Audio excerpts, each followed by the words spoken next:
Hi everyone, J. Edward Neal here, and today I wanted to show you exactly how I made 8 tarot and oracle decks over the last 7 years. So those of you who know me, those of you who follow my art in any capacity, may or may not know I have actually hand-painted traditional acrylic artworks to the tune of 8 tarot and oracle decks. I've been working on these for the last 7 years. And I've published all of them. That's 3 tarot decks and 5 oracle decks.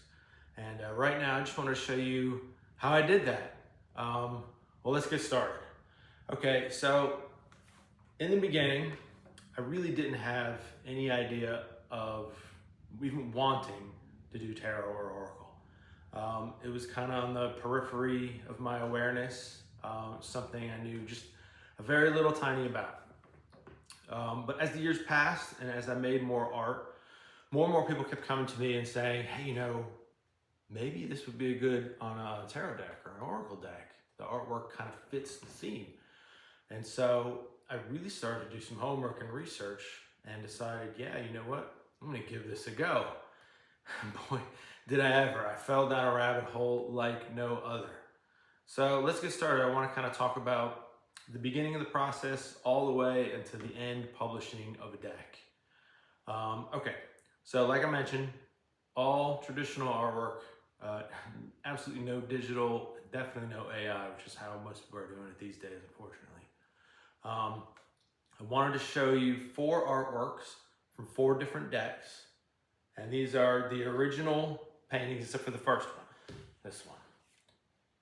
My first tarot deck was Haunted Cat Tarot. And the first painting I did for it was this one. This is actually a mounted canvas print. This is not the original painting. It sold long ago, but I still wanted to show it off because it kind of inspired me on this journey and kept me going. So this ended up becoming the card for the deck, the moon. And it ended up becoming the front cover for both the box and the guidebook as well. All right, so now I wanted to jump ahead in time and show you, this is the original painting. This is acrylic on mounted canvas, cotton canvas. So when I paint these, I usually name them something other than the card. So this is, if you can see, a girl has shot up this giant golem with a bunch of arrows to no effect. So I called the painting Nemesis. But obviously that's not a card in tarot decks, so it ended up becoming the 5 of Wands. There's 5 arrows stuck in that big gentleman there. So 5 of Wands. All right, we're gonna get a little bit bigger now and advance even closer to the present day. This big one kind of looks like the 2 of Swords, right? But that's not actually what it ended up being, because it's not for a tarot deck, it's for an oracle deck. They don't have the standard suits. So it ended up being the card Equilibrium, with the balance, the swords the same length and height on each side. That was for my latest oracle deck, Otherworldly Oracle. Finally, I'm gonna go way back in time and show you an original painting that I still haven't sold.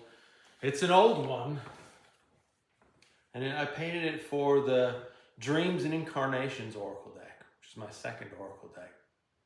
And this was kind of, the theme for this was like a night terror, if you're familiar with that kind of dreaming. That bad boy took a good long while to do. But it became the card Terror for Dreams and Incarnations. So I want to walk you through the process of how an original acrylic painting becomes a tarot or oracle card. Because it's not quite as cut and dried. If you do it digitally, all you have to do is edit text and you're ready to go. So I'm old school, like I mentioned, and very low tech. So I don't scan these, nor do I have a really super fancy photography setup.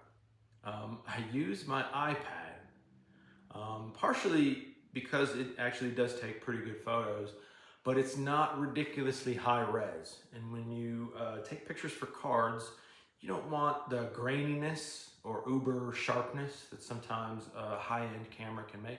So the iPad, crazy as it sounds, was my go-to. I photograph them outside, usually in the evening because of the indirect light, but outdoor lighting always makes colors pop. And so I would take a picture of every single painting that I wanted to use for that deck. And I would always take it in portrait because obviously cards are taller and they are wider. And for that reason, I would almost never use any of my landscape-oriented paintings as cards. I would only use the portrait-oriented ones. So, low-res photography for the most part in good evening lighting on my easel in my backyard. It doesn't get much more low-tech than that. So then, we've got the photographs. I bring my iPad and I sit in a dark room usually, and then I crop out anything on the borders or edges and I get it to the right pixel size for a tarot and oracle card. And that pixel size is usually 897 pixels by 1497 pixels. So not super high resolution, right? So I'd crop the photography of the paintings to match the card size. I wouldn't do anything beyond that. Like there's no filters or anything like that, and not much post-production. Just take the photo in good lighting, make the color pop, and have it the right size. So the next step after that, you've got, in the case of my first deck, which was Spirits and Shadows Oracle, I had 52 paintings. 53 actually, because there was one for the card back as well, which is this one. So I had 53 paintings, 53 medium low res photographs cropped of these paintings. So what do I do next? Well, you gotta add text to them. Obviously the bottom of each tarot and oracle card has text, and some of them, tarot cards, have the text on the top, the number of the card. So I was super low tech once again. I guess I could have used like Adobe Photoshop or something like that, but I went even low tech. I found a free text adder online called PicFont, and it's free, and it has like a billion different fonts you can use. And I would just drop each of my photos of the artwork into PicFont and add the font and add the text and the little number on top in the case of tarot cards, and boom, a fully formatted card in the right size. Really didn't take that long after the painting was done, obviously, to get that accomplished. So each painting would take 3-4 days. So some of the decks took like a year to finish. But as far as post-production, getting ready for a tarot and oracle card, maybe a day and a half to 2 days total work.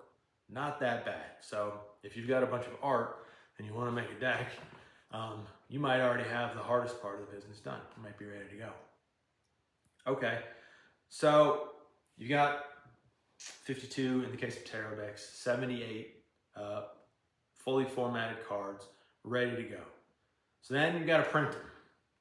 And they print on the printer these big, huge sheets. So you got to do a test print, right?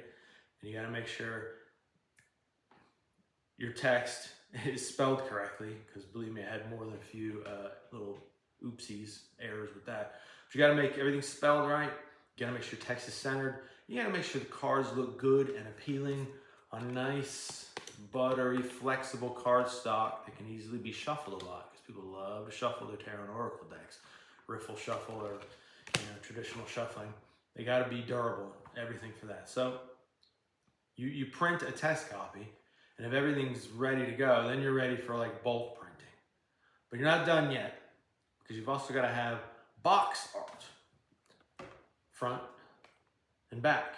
Sometimes that involves, in the case of this deck, just one extra painting, because this is an actual card artwork on the deck.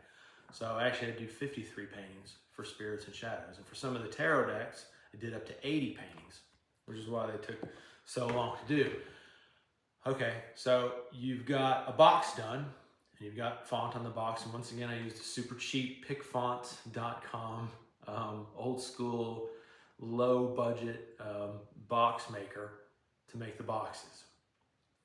But what I found to be the hardest part, and this includes even harder than painting the actual paintings for the decks, were the guidebooks. Writing 8 guidebooks for Oracle and Tarot decks, including the Tarot decks reversal meanings. So that, to me, was the hardest, most, I'm not gonna call it stressful, but strenuous part of the business, is writing definitions, especially in the case of tarot, where it gets very repetitive. Over the course of 3 tarot decks, you find yourself writing the same definitions over and over again, which is why for my newest tarot deck, Dark Fantasy Tarot, I wrote it from actual reader's perspective instead of sort of the traditional, here's what's going to happen in your life, goodness or disaster perspective. The guidebooks were the hardest part every time. If you can get through that and write your definitions and have a goal in mind, you can make a tarot and oracle deck yourself. The artwork was actually easier than that. As far as publishing for tarot and oracle, a lot of people use a lot of different sources, but I wanted a super high quality, both hardcover, paperback. So I used KDP, and that's with Amazon, Kindle Direct Publishing, to publish these in both electronic, softcover, and hardcover format. And it allows me to buy copies of my own published book at a pretty low price, get them shipped in bulk to me to then ship out with the decks to you guys who buy them. I recommend KDP. I don't recommend, especially if you really want like a high-end look, to use like the little flimsy, we'll call it crappy, books with no pictures or anything in them, or they're really small, really hard to read fonts. I think a lot of people appreciate like a full-size book with full-size text in it. So guidebooks, key. So now I kind of want to talk about the 8 decks that I've made and the order in which I made them and a little bit of the thought process behind each one. So about 6.5 years ago, I started the journey, and I started with Spirits and Shadows Oracle. I started with an Oracle deck. It was a little bit easier beast to tackle. It was a little more free, as Oracle decks are. Tarot decks are a little restrictive. So I kind of went nuts and free with the art, and it was experimental, and it was a lot of fun, but I poured a lot of passion into this one. And I also had a helper help me write the guidebook and everything, so that made it a little bit easier, having somebody knowledgeable about it. But Spirits and Shadows was my first. It was very experimental, very raw. So then, of course, I had to do a tarot deck. And at the time, I was known for my cat paintings. So many cat paintings. Like, what am I gonna do with all these cat paintings? Got all these images. Feel like it needs to be something more than just paintings on canvas. So I made a deck featuring the Fearless Familiar, the Moon Cat. And this one took 79 paintings. 79th being the back here. And the guidebook co-wrote with somebody much more talented in the tarot arena than I am. And suddenly I had a tarot deck and an oracle deck. And I thought, boy, now I'm done. I'm done with this. That's a lot of art, more than 100 paintings. I need a break. No breaks for me. That's not how the dice were rolled. Very shortly after I finished Haunted Cat Tarot, I dove into making another tarot deck and another oracle deck. Dreams and Incarnations Oracle and Shadow Journey Tarot. Dreams and Incarnations was half dream interpretation and half archetypal personalities. What archetype are you? Shadow Journey got away from the cats, finally, and followed a shadowy girl through her journey from the Fool to the world. If you know anything about tarot, you start at the Fool and you end at the world. So after that, I thought 2 tarot decks, 2 oracle decks, surely I'm finished. No. I made 2 more oracle decks, animal-based. I wanted to make an oracle deck to pair with Haunted Cat Tarot, Fearless Familiars, and I wanted to make a standalone oracle deck, Wisdom of the Raven, based on gaining wisdom as you pass through life. And it continued up until the present day with 2 more decks. Dark Fantasy Tarot, which was a real effort as far as finishing the paintings. It took me a full year. And Otherworldly Oracle, which was a bigger than normal Oracle deck, had 72 full paintings as opposed to the usual 52. Now I think I'm done. Of course, I say that, and I might make another one, but I think the keys with making a deck is choosing a theme, but not sticking scientifically, methodically close to it. Let yourself be expressive artistically. If you're an artist and you're doing this, you got to be passionate about it. You're painting from 52 to 78 artworks. You got to love what you're doing.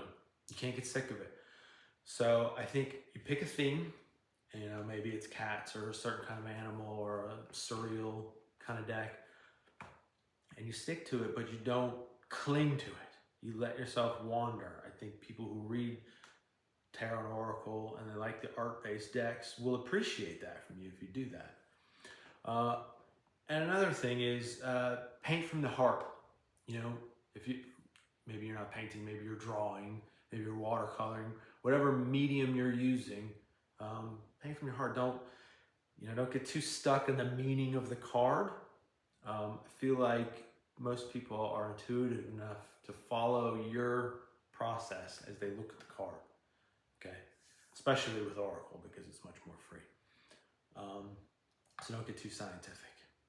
So make the art, format your cards, take sloppy photography in your backyard or good photography if you have a nice setup.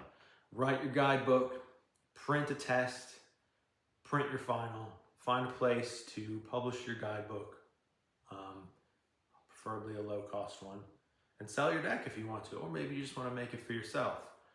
But I just wanted to share that journey because it's been like a huge part of my life that I never ever imagined was going to happen. And if you guys have any questions, if you're making a deck, any kind, hit me up in the comments. I would love to be helpful to the next generation of deck makers. Anything I can do to help point you in the right direction. And if you're just a reader and you're interested in the decks, find me at shadowartfinds.com. I sell the decks through Etsy, eBay, Amazon, through my own site. So you can get them worldwide. Come and get them. Take a look. Thanks for listening, and I really appreciate you guys, and I hope you tune in for my next big art project. It's definitely coming soon.